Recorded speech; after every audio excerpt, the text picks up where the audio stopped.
Amigos do Saúde Digital, hoje eu estou recebendo aqui Jackson Barros, que tem uma experiência enorme com tecnologia, principalmente para o setor público.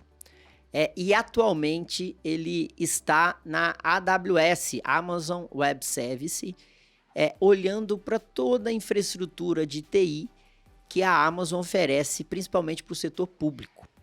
Quando a gente fala dessa infraestrutura de TI, que a gente pode talvez tentar resumir em uma palavra, cloud, nuvem, imagine você que é todo o arcabouço, é toda a arquitetura, é toda a base hoje para a internet, para os produtos digitais funcionarem.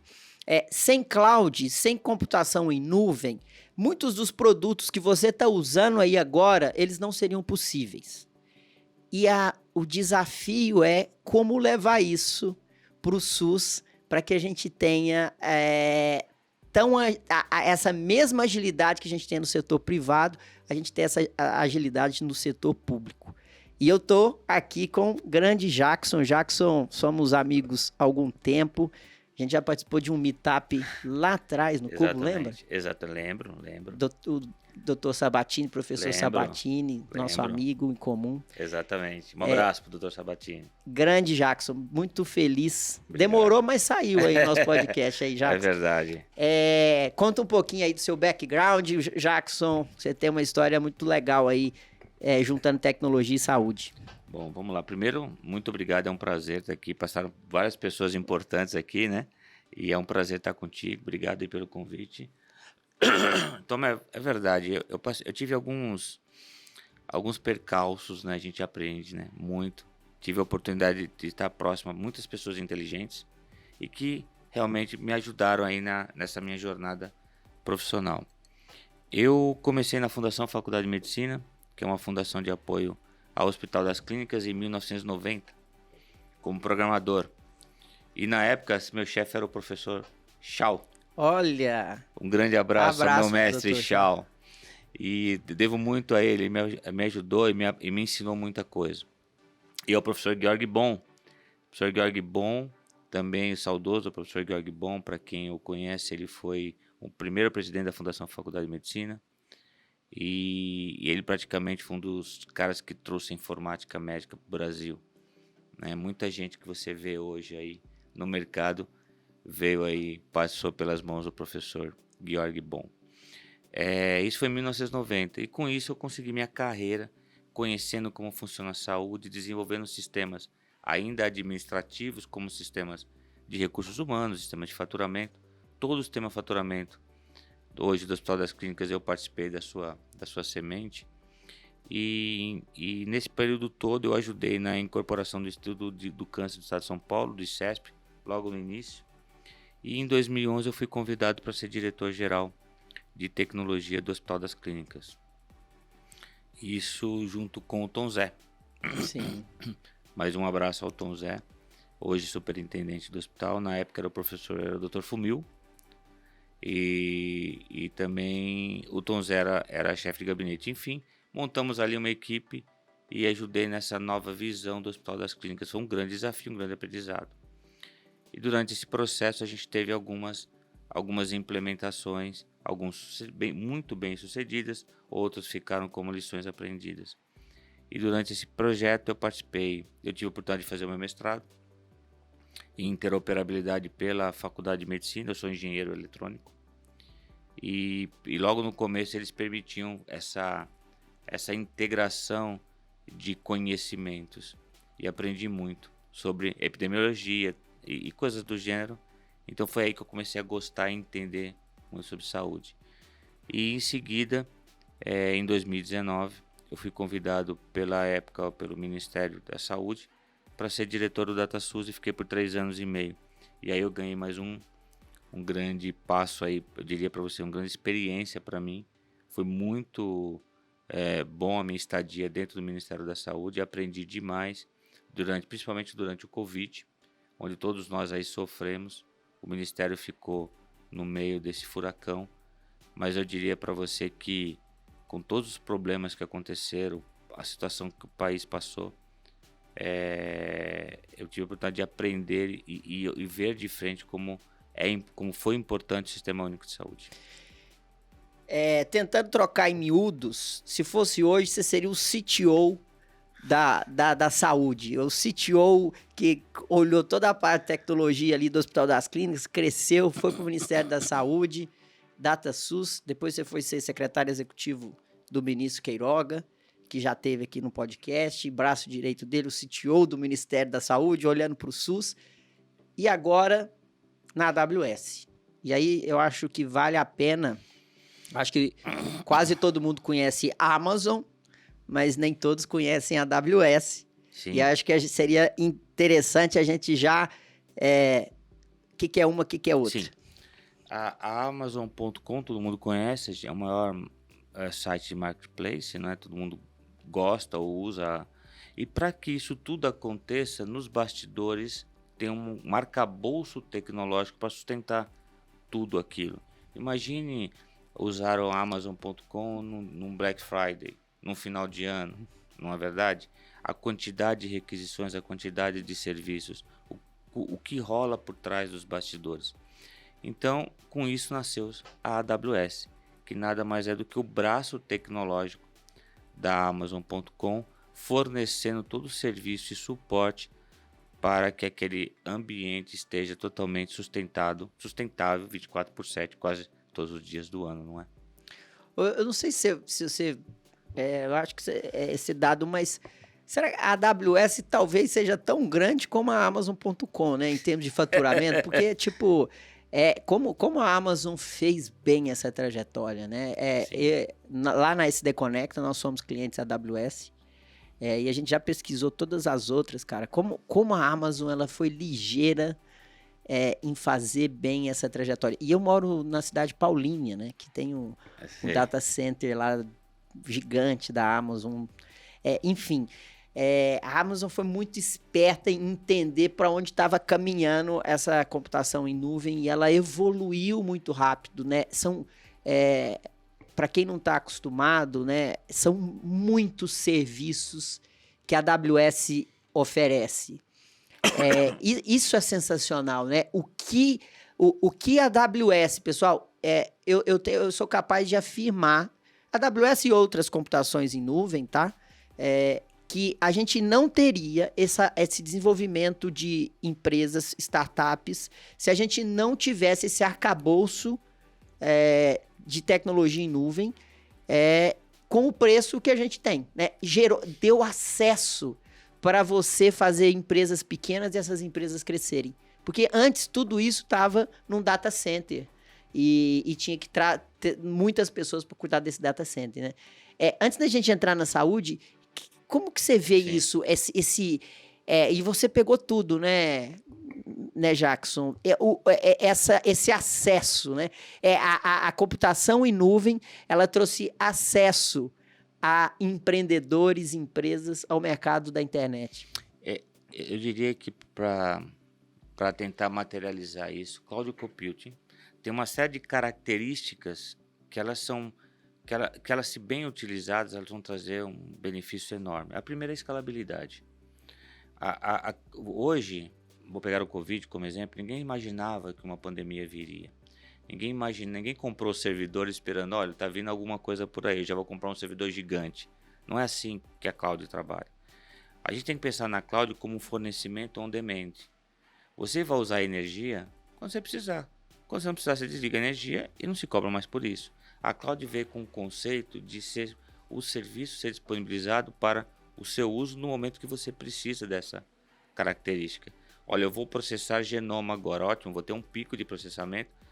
Depois do final do dia eu não vou processar mais nada, eu diminuo o meu custo.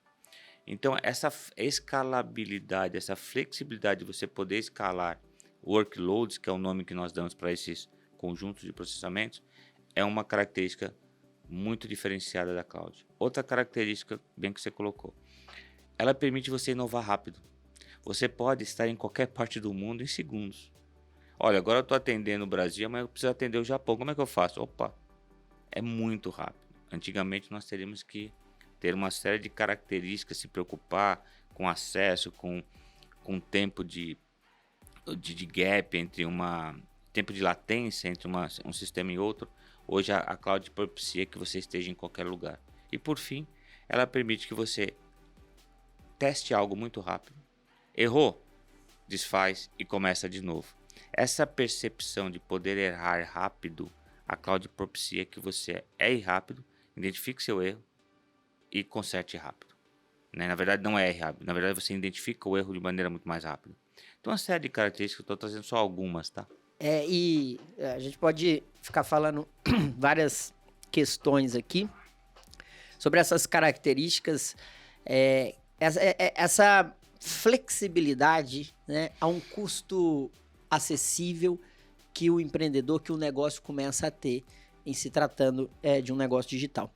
Mas vamos lá, saúde, SUS e cloud computing. A gente falou tudo dessa escalabilidade.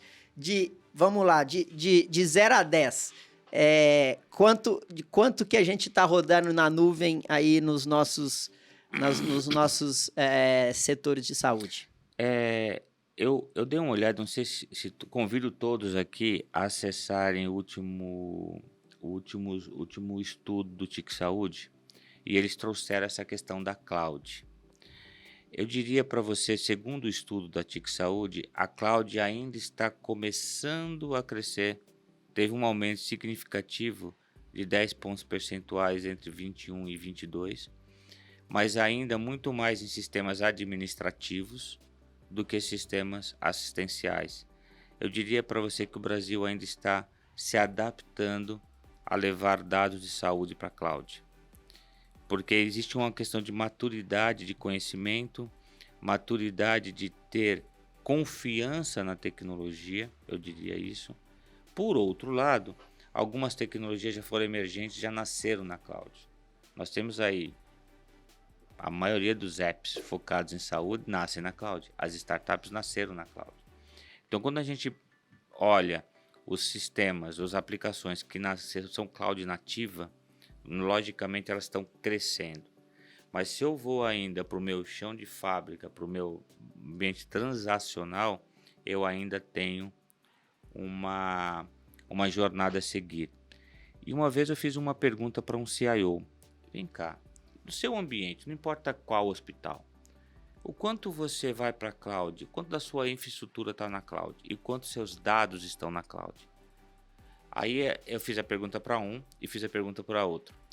E o que eu cheguei à conclusão foi que, se a gente pegar Pareto, eu diria para você que 80% da minha infraestrutura ainda é on-premise e 20% é cloud.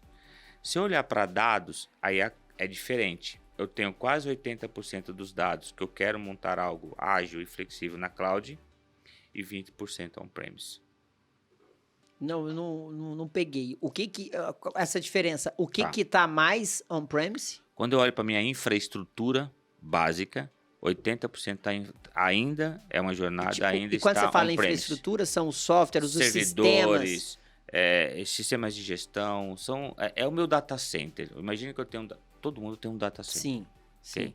Sim. 80% ainda dos meus workloads rodam ainda no meu data center. Entendi. Quando eu falo em data lake, quando eu falo em dados, quando eu olho na inteligência da informação, entendi. Os meus workloads que trabalham com inteligência, 80% nascem na cloud e 20% permanecem. Até porque quando você vai estar falando de inteligência de dados, né? Quando você usa um ambiente de cloud nuvem, você já tem ali microserviços que já te entregam quase tudo muito bem desenhado, né? E um outro ponto é que é relativamente recente a gente pensar que o SUS, a saúde pública, está trabalhando com inteligência de dados nesse nível. Será que essa explicação está aí? Eu queria tentar entender qual que é a explicação de tamanha diferença. Eu não colocaria SUS, eu falaria saúde. Saúde como um contexto geral. Eu entendo o seguinte, quando eu quero consolidar dados, eu preciso de espaço. Meu espaço transacional já está comprometido. Eu quero fazer algo novo. Eu quero montar um data lake, eu quero montar um data warehouse, não importa. Uhum. Se eu trabalhar de forma transacional, meus equipamentos já estão saturados, porque tem que atender o dia a dia. Então a cloud propiciou que essas novas tecnologias, que essas novas demandas pudessem nascer sem interferir no meu dia a dia, Entendi. no meu dia a dia transacional. Faz sentido. Então, isto mostra que as pessoas estão, eu diria para você, já pensando em algo, né, para poder trabalhar e utilizar o serviço que a cloud propicia. Mas, perfeito, agora ficou claro. E quando você enxerga o mercado que você está olhando? Hoje você olha dentro da AWS para o setor público. Sim. Vamos fazer esse recorte. Tá. Existe espaço para converter o transacional para cloud ou não? Esses entes ainda vão demorar muito para converter e eles vão só usar essa demanda extra de nuvem. Como que é aí um pouco da sua estratégia do que você leva para o seu cliente? Quando eu falo para você dos dados, ficou claro que eu estou falando de dados, né? Que não deixa de ser para onde você vai. Todo mundo tem um laboratório, uma pesquisa, um projeto focado em dados. Eu preciso usar dados, eu preciso ser uma empresa data-driven. Todo mundo tem essa expectativa, então é por isso que eu comentei de dados. Em relação à sua pergunta, o que eu noto é o seguinte: hoje, coisas novas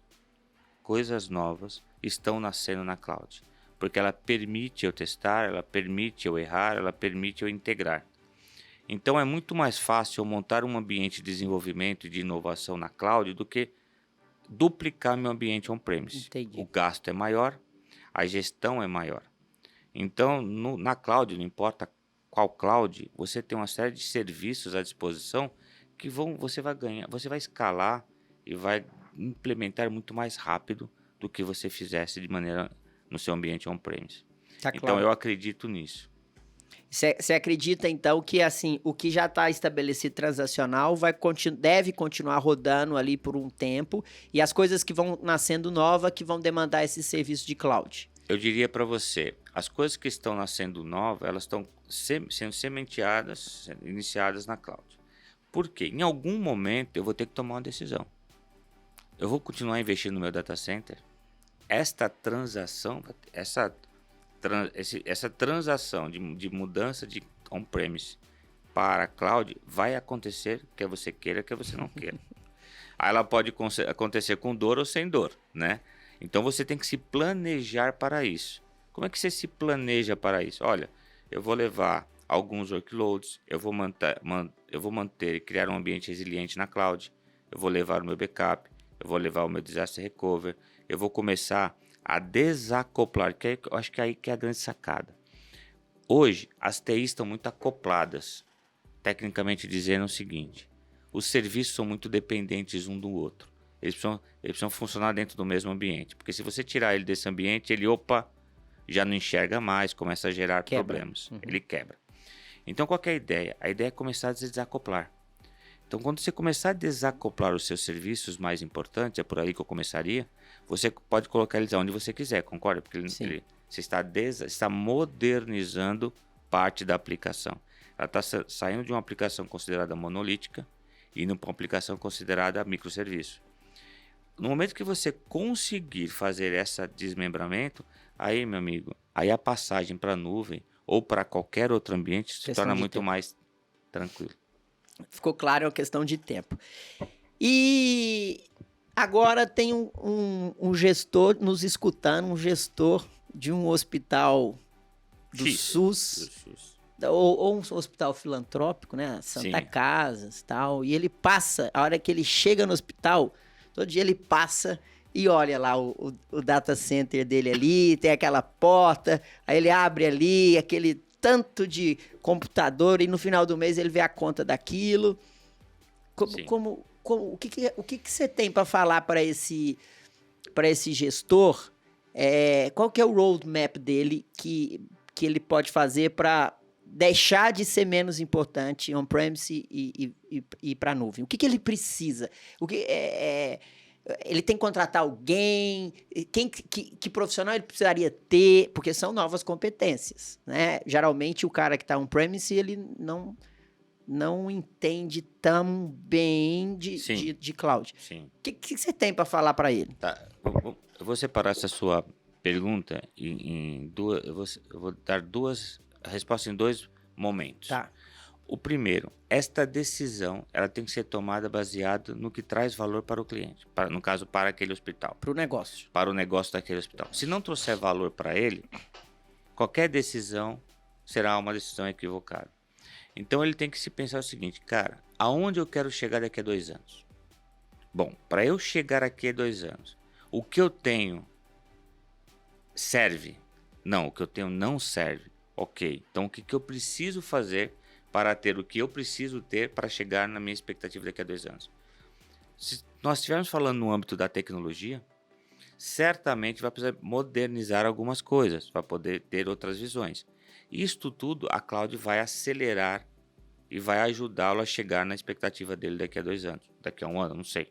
Cada um tem a sua expectativa e tem o seu roadmap em relação à entrega de valor para ele. Bom, tendo isso muito claro, muito em mente, o que ele precisa? Entender e começar a montar o que nós chamamos de uma jornada para a cloud. A AWS ela tem uma série de mecanismos para ajudar nesta jornada. Um mecanismo que eu posso falar chama-se Working Backwards.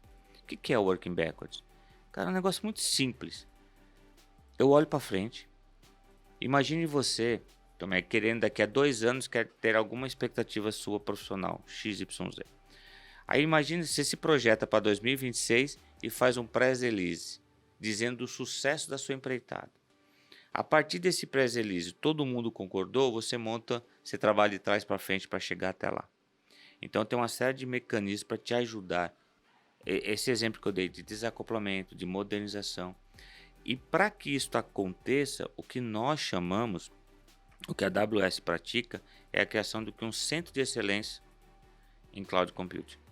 Ou seja, um conjunto de profissionais que entendam e que monitorem essa jornada de início ao fim. Essa competência ela tem que ser criada, existem diversos meios de você fazer isso, mas realmente a mentalidade, o mindset do time precisa mudar, saindo de uma infraestrutura hard para uma infraestrutura flexível. E quando a gente fala mindset do time, não é só o time de TI que precisa mudar, né? Nada a ver com a TI. Principalmente o time de negócio, de gestão, que precisa entender que não vai evoluir se não modernizar.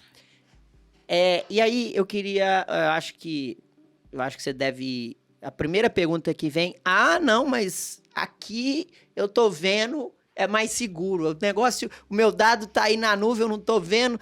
Será que eu não posso ter um ataque e um sequestro? Eu queria saber, até em termos científicos, se existe estudo demonstrando, comparando segurança de nuvem e on-premise. Tem vários estudos que vêm estudando a matéria. Na verdade, a gente está falando de uma série de características que precisam ser implementadas. A segurança é muito relativa. Não importa, você pode ter um ambiente totalmente seguro, mas entregar a chave para o cara errado, não é verdade? E aí a sua segurança deixa de existir. Você pode ter uma segurança muito bem do lado de fora e ter uma insegurança do lado de dentro. Então, eu não sou especialista em segurança, mas os especialistas, eles entendem que você tem que ter uma cultura de segurança que tem que nascer em todos os seus níveis. De ponta a ponta. De ponta a ponta. E não a cloud é uma das pontas. O que a AWS pratica? A AWS pratica um risco compartilhado. Tá vendo isso aqui? Ó? Isso aqui é nossa responsabilidade. Uma responsabilidade compartilhada. Isso aqui é sua responsabilidade. Eu mantenho o banco no ar. Característica, responsabilidade da AWS. Agora, o que vai dentro do banco, eu não tenho como gerenciar. Para quem tu entregou a chave, eu não tenho para quem gerenciar. Agora, existem algumas contramedidas para isso. Por exemplo, você pode ter um ambiente na cloud totalmente criptografado. E só você tem a senha. A senha é sua e do seu time. A senha, eu digo, o dado criptografado, que mesmo que eu tenha acesso ao banco, por algum hacker qualquer, o conteúdo está misturado de tal forma que mesmo que ele fosse sequestrado, ninguém teria acesso a ele, porque a chave está contigo. Então, isso tem uma série de características modernas para você mitigar o risco. Mas é bem importante sua colocação, porque o risco sempre vai existir e você sempre tem que ter pautado e colocar isso na mesa. E ficou claro a sua comparação, né? Não é a questão de qual tecnologia, né? Das melhores práticas para você escolher, e não dá para comparar banana com laranja. Não. Um outro ponto que eu queria tratar com você é do Open Health. Sim. O Open Bank a gente está vendo com bastante sucesso e uma evolução muito exitosa, eu diria. Como que você vê o Open Health e o que você pode falar do Open Health para a gente, até para definir, dizer o que é para quem não tem muito acesso? Fala um pouquinho de Open Health e até com a sua experiência de Ministério da Saúde. Tá, então, vamos separar algumas coisas aqui, né? O Open Health nasceu de um Ctrl+C, Ctrl+V de uma expectativa do Open Finance, onde você pode compartilhar dados dados financeiros para que você tenha acesso a outros benefícios entre as instituições financeiras. Esse foi o papel do Open Finance.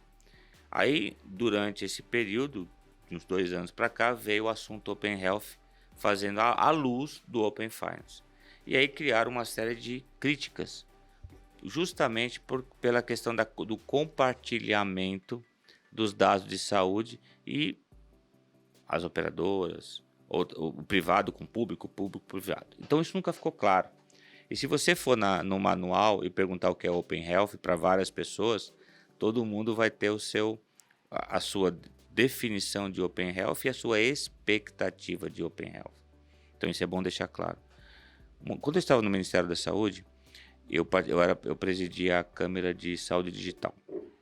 Então tinham vários atores e nós tínhamos falado de saúde digital. E a primeira pergunta que eu fiz é o seguinte: pessoal, o que eu quero com a saúde digital? O que a gente quer? Se eu tivesse que dar uma entrevista sobre o que eu quero com a saúde digital, aí cada um tinha uma referência. Eu falei, não posso ir com 12 referências, eu preciso com uma referência só. Então, depois de várias discussões, nós chegamos numa referência. Que a referência de ter saúde digital era para ampliar o acesso e criar um ato de continuidade no atendimento ao cidadão. Não importa se ele está na atenção primária, atenção especializada ou atenção farmacêutica, por hipótese. Então, essa continuidade do cuidado e a ampliação do acesso seriam as duas principais características da saúde digital. Então, o que eu penso da Open Health? Se ele for contra isso, ele já está nascendo errado. Então, ele tem que ter uma característica focado no cidadão. Focado para quê? Para ampliar o acesso dele à rede de saúde. Porque a demanda sempre será diferente da oferta. Não é verdade? Então, esse é o primeiro caso. O segundo é o seguinte: eu não saio da atenção primária numa UBS, vou para um hospital e tenho que contar a minha história toda novamente. E quando eu volto para a UBS, o cara não faz a menor ideia do que aconteceu na atenção especializada. Porque essas caras não se falam. Então, a minha expectativa, agora a Jackson, não é a AWS, não é um cara que, como você, como outros colegas que passaram aí muito tempo trabalhando com saúde e estão ainda na saúde, é ampliar o acesso e garantir a continuidade do cuidado. Para mim, essa é a minha expectativa com o Open Health. Excelente. Jackson, nós estamos um pouco... O quão distante nós estamos nisso? Assim, é difícil situar? Eu não diria que estamos distantes. Tem aí a RNDS com todos os seus problemas, mas eu acho que ela colocou a discussão na mesa. Tem aí o Conect SUS, que também colocou a discussão na mesa. Certamente as novas lideranças estarão apoiando e trabalhando para isso. Se você conversa com os especialistas e com os pesquisadores, eles pensam sim e contribuem ou trabalham, eu diria, para compartilhar dados de saúde. É isso aí que eu quero chegar: compartilhar de uma maneira segura e responsável. Mas e se o médico ou pessoa A acessar o dado da pessoa B? Né? Tem mecanismos para controlar isso. Temos que ter mecanismos para monitorar isso. Temos aí a LGPD, que veio também trazer dar luz a esta discussão de uma maneira responsável e estruturada, porque antes da LGPD não tinha uma estrutura para se discutir, né? Hoje a gente tem uma estrutura para poder se embasar e começar uma discussão. Então eu diria que nós estamos indo num caminho muito bom. Eu diria que não falta tecnologia, não faltam recursos humanos, tem muita gente competente, tem muita tecnologia desenvolvida para isso. É uma questão de se colocar, é uma questão de prioridade, na minha visão. Muito bom. Obrigado por esse papo aqui. Parabéns pelo seu trabalho. O nosso grande CTO aí da saúde. E espero que em breve você possa voltar para contar se esse Pareto mudou aí, né? Se a gente tem mais cloud, se a gente está trazendo mais eficiência, se a gente está retirando mais atrito, melhorando mais processos no SUS. Porque aí sim tá também o nosso grande Pareto, né, Jackson? Para mim, o SUS é onde que se você trouxer saúde digital, né, transformação digital, telemedicina, por exemplo, é onde que eu acredito que 20% dos esforços vão trazer 80% dos resultados. Porque realmente é a população que mais precisa, que é mais desassistida, que não tem o acesso que a gente gostaria. Então, obrigado por esse papo aqui. Opa, eu que agradeço. Sucesso para você. Para todos nós e parabéns aí pelo podcast. Valeu. Um abraço. Tchau, tchau. Pessoal, manda seu feedback para mim, fala o que você achou, gostou aqui do nosso papo, manda mensagem no @LorenzoTomé no Instagram, quem você gostaria, qual tema você gostaria de ver aqui, que eu vou correr atrás disso para você. Você também pode me ajudar, sabe como? Avaliando, dando estrelinha aí onde que você escuta. Quando você avalia o nosso podcast, ele fica mais relevante para outras pessoas vão achar esse podcast mais fácil. Você pode compartilhar também, copiando e colando o link e mandando nos seus grupos de WhatsApp. E você pode também, no YouTube, seguir o nosso canal, dar like, tudo isso ajuda a gente a trazer pessoas importantes e competentes como o Jackson aqui para você ouvir. Obrigado e até a semana que vem.